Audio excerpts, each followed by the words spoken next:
Bonjour tout le monde.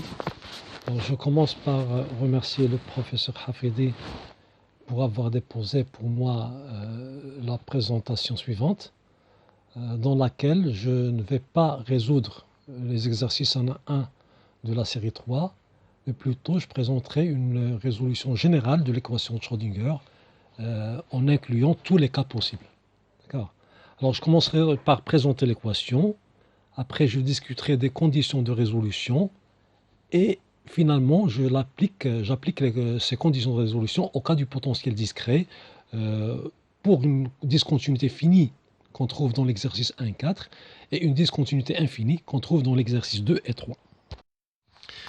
Alors, à la différence d'une équation de propagation du onde électromagnétique, l'équation de Schrödinger qui se veut, elle, comme étant une équation de propagation d'une onde de matière, se caractérise par son comportement linéaire en le temps, parce qu'on a uniquement une dérivée première dans le temps, et par son caractère complexe.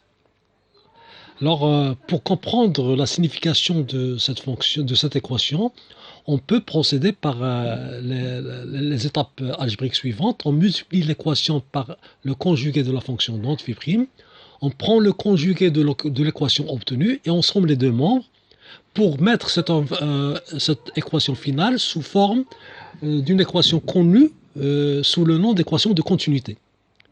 Sauf qu'ici, ρ n'est pas une densité de matière, mais une densité de probabilité de présence.